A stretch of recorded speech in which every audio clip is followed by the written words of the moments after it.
ಇರತ್ತ ವರ್ಮ ಬೋಪನಾಜ ಐತಾರಾದಿರತ್ತಾನೆ ಅರಣ. ಇದು ಭಗವತಿ ಮಾತೆಗೂ ಮತ್ತೆ ಹೊಳಲಿ ರಾಜರಾಜೇಶ್ವರಿಗೆ ಇರುವಂತಹ ಅವಿನಾಭಾವ ಸಂಬಂಧ, ಅಕ್ಕ ತಂಗಿಯರ ಸಂಬಂಧ. ಜಾತ್ರೆ ಪ್ರಾರಂಭ ಆಗುವುದು ಮಾತ್ರ ಎಲ್ಲರಿಗೂ ಗೊತ್ತಿರುತ್ತೆ, ಆದರೆ ಎಷ್ಟು ದಿನದ ಜಾತ್ರೆ, ಎಷ್ಟು ದಿವಸದಲ್ಲಿ ಹಾರಾಟ ಇರುತ್ತೆ, ಕಡೆಚಂಡಿ ಯಾವಾಗ, ಕೊಡಿಚಂಡಿ ಯಾವಾಗ ಅಂತ ಯಾರಿಗೂ ಅದು ಗೊತ್ತಾಗುವುದಿಲ್ಲ.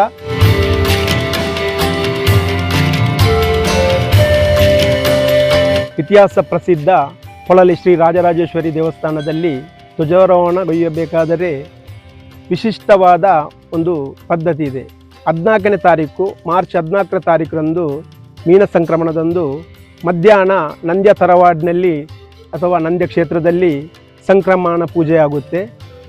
ರಾತ್ರಿ 7 ಗಂಟೆಗೆ ಸರಿಯಾಗಿ ಎಲ್ಲ ತೀಯಾ ಸಮಾಜದ ಬಾಂಧವರು ಹಾಗೂ ಎಲ್ಲ ಧರ್ಮದ ಬಾಂಧವರು ಒಟ್ಟುಗೂಡುವಿಕೆಯಿಂದ ಹೊಳಲಿ ಕ್ಷೇತ್ರಕ್ಕೆ ಪಾಲು ಭಂಡಾರ, ಭಗವತಿಯ ದೀಪ ಸಂಕಲ್ಪ, ಭದ್ರಕಾಳಿಯ ಬಿಂಬ, ಅರಸು ದೈವಗಳ ಆಯುಧಗಳೊಂದಿಗೆ ಎಲ್ಲರೂ ಪ್ರಾರ್ಥನೆ ಮಾಡಿ ಇಲ್ಲಿಂದ ಕಾಲ್ನಡಿಗೆಯ ಮೂಲಕ ಸೂಟೆದಾರದೊಂದಿಗೆ ಪಾಲ್ಗುಣಿ ನದಿಯನ್ನು ದಾಟಿ ಮಾಮೈ ಕಟ್ಟೆಗೆ ಒಂದು ಸುತ್ತು ಬಂದು ಅಲ್ಲಿ ಮಾಮೈ ಹತ್ರನೂ ಪ್ರಾರ್ಥನೆ ಮಾಡಿ ಅಲ್ಲಿಂದ ಸೂಟೆದಾರದೊಂದಿಗೆ ವಾದ್ಯಘೋಷಗಳೊಂದಿಗೆ ಮೆರವಣಿಗೆಯಲ್ಲಿ ಎಲ್ಲ ಸಮಾಜದ ಬಾಂಧವರು ಒಟ್ಟುಗೂಡಿಕೆಯಿಂದ ಹೊಳಲಿ ಕ್ಷೇತ್ರಕ್ಕೆ ಹೋಗಿ ಅಲ್ಲಿ ಹೊಳಲಿ ಕ್ಷೇತ್ರದ ಆಡಳಿತ ಕಮಿಟಿಯವರೆಲ್ಲರೂ ಒಟ್ಟುಗೂಡಿಕೆಯಿಂದ ನಮ್ಮನ್ನು ನಮ್ಮ ಭದ್ರಕಾಳಿ ಅಥವಾ ಇನ್ನಿತರ ಎಲ್ಲ ದೇವರನ್ನು ಭಾಳ ಪ್ರೀತಿಪೂರ್ವಕವಾಗಿ ಸ್ವಾಗತ ಮಾಡಿ ಅಲ್ಲಿಂದ ವಾದ್ಯಘೋಷಗಳೊಂದಿಗೆ ಹೊಳಲಿ ರಾಜರಾಜೇಶ್ವರಿ ಕ್ಷೇತ್ರದ ಧ್ವಜಸ್ತಂಭದಲ್ಲಿ ಹೋಗಿ ಪ್ರಾರ್ಥನೆ ಮಾಡಿ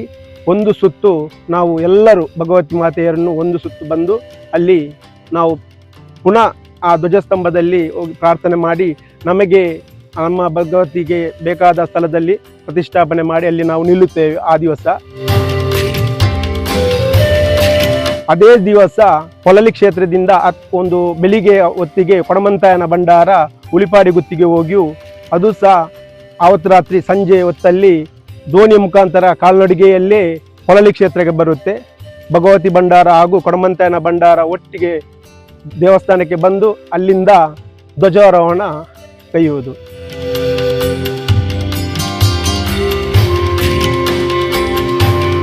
ಇದು ಭಗವತಿ ಮಾತೆಗೂ ಮತ್ತೆ ಹೊಳಲಿ ರಾಜರಾಜೇಶ್ವರಿಗೆ ಇರುವಂತಹ ಅವಿನಾಭಾವ ಸಂಬಂಧ, ಅಕ್ಕ ತಂಗಿಯರ ಸಂಬಂಧ. ಇದನ್ನು ನಾವು ಚಾಚು ತಪ್ಪದೆ ಆ ಸೇವೆಯನ್ನು ಮಾಡ್ತಾ ಇದ್ದೇವೆ.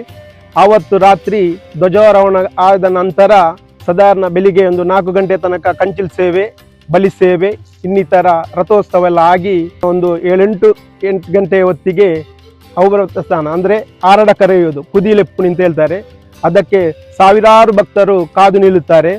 ವಿಶೇಷತೆ ಏನೆಂದರೆ ಹೊಳಲಿ ಕ್ಷೇತ್ರದ ಜಾತ್ರೆ ಪ್ರಾರಂಭ ಆಗುವುದು ಮಾತ್ರ ಎಲ್ಲರಿಗೂ ಗೊತ್ತಿರುತ್ತೆ, ಆದರೆ ಎಷ್ಟು ದಿನದ ಜಾತ್ರೆ, ಎಷ್ಟು ದಿವಸದಲ್ಲಿ ಹಾರಾಟ ಇರುತ್ತೆ, ಕಡೆಚಂಡಿ ಯಾವಾಗ, ಕೊಡಿಚಂಡಿ ಯಾವಾಗ ಅಂತ ಯಾರಿಗೂ ಅದು ಗೊತ್ತಾಗುವುದಿಲ್ಲ. ಆವತ್ತು ನಾವು ಭದ್ರಕಾಳಿಯ ಬಣ್ಣಗಾರಿಕೆ ಮಾಡಿದಂಥ ಪಂಬದ ಬಂಧುವಿನವರನ್ನು, ನಮ್ಮ ನಂದ್ಯದವರನ್ನು ಕ್ಷೇತ್ರದವರು ನಮ್ಮನ್ನು ಬರಮಾಡಿಕೊಳ್ಳುತ್ತಾರೆ. ಅಲ್ಲಿಂದ ನಾವು ವಾದ್ಯಘೋಷಗಳೊಂದಿಗೆ ಅಂಗನಕ್ಕೆ ಬಂದು ನಾವು ಅಲ್ಲಿ ನಿಲ್ಲುತ್ತೇವೆ.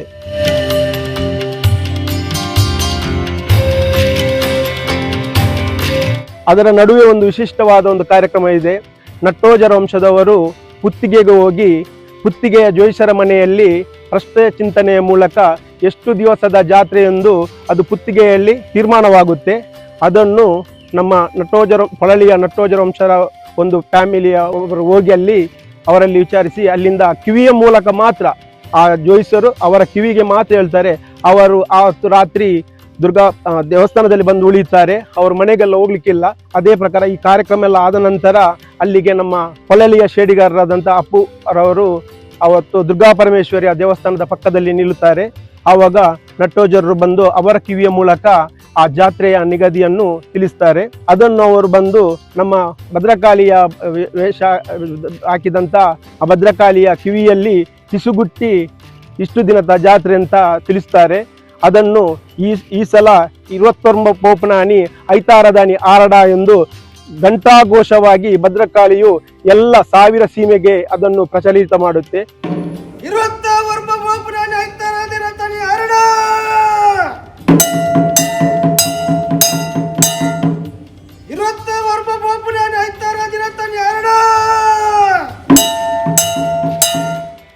ಆವತ್ತಿನ ದಿವಸ ಅಲ್ಲಿಂದ ಸೀದಾ ನಾವು ಅಖಿಲೇಶ್ವರ ದೇವಸ್ಥಾನಕ್ಕೆ ಹೋಗಿ ಅಲ್ಲಿ ಕೂಡ ಆರಡ ಕರೆಯುವಂಥ ಕಾರ್ಯಕ್ರಮ ಇದೆ. ಅಲ್ಲಿಂದ ಸೀದಾ ಪೊರಳಿದೇವ ಕ್ಷೇತ್ರಕ್ಕೆ ಬಂದು ನಾವು ಅಲ್ಲಿ ಅವತ್ತಿನ ಕಾರ್ಯಕ್ರಮ ನಮ್ಮದು ಅಲ್ಲಿಗೆ ಮುಗಿಯುತ್ತೆ. ಮರು ದಿವಸ ಇದು ಸೋಮವಾರ, ಇವತ್ತಿನ ದಿವಸ ಪುನಃ ಬೆಳಿಗ್ಗೆ ಅದೇ ರೀತಿ 8 ಗಂಟೆಗೆ ಆರಡ ಕರೆದು ಅಲ್ಲಿಂದ ಸೀದಾ ಕಾಲ್ನಡಿಗೆಯಲ್ಲೇ ಮಾಮಾಯಿ ಕಟ್ಟೆಗೆ ಬಂದು ಮಾಮಾಯಿ ಕಟ್ಟೆಯಲ್ಲೂ ಆರಡ ಕರೆಯಲಿಕ್ಕುಂಟು, ಕುದಿಯಲ್ಲಿ ಪುನೀತ ಕಾರ್ಯಕ್ರಮ ಕರೆಯಲಿಕ್ಕುಂಟು. ಅಲ್ಲಿಂದ ದೋಣಿಯ ಮುಖಾಂತರ ನಾವು ಪಾಲ್ಗುಣಿ ನದಿಯನ್ನು ದಾಟಿ ನಂಜ ಕ್ಷೇತ್ರಕ್ಕೆ ಬಂದು ಅರಸು ದೈವಗಳು ಹಾಗೂ ಭದ್ರಕಾಳಿಯ ಇದಕ್ಕೆ ಒಂದು ಸುತ್ತು ಬಂದು ಕೊಳಲಿ ಕ್ಷೇತ್ರದಲ್ಲಿ ಯಾವ ರೀತಿಯಲ್ಲಿ ಆರಡ ಕರೆಯುವ ಕುದಿ ಕರೆಯುವ ಕ್ರಮವಿದೆಯೋ ಅದು ನಂಜ ಕ್ಷೇತ್ರದಲ್ಲೂ ಇದೆ. ಅದು ನಮಗೆ ಮಹಾ ದೊಡ್ಡ ಭಾಗ್ಯ ಅಂತ ಹೇಳ್ಬೋದು. ಈ ಭಾಗ್ಯ ನಮಗೆ ಸಿಕ್ಕಿದ್ದು ನಮ್ಮ ಪುಣ್ಯ ಅಂತ ಹೇಳಿ ನಾವು ಅದನ್ನು ಒಳ್ಳೆ ರೀತಿಯಲ್ಲಿ ಮಾಡ್ತಾ ಇದ್ದೇವೆ.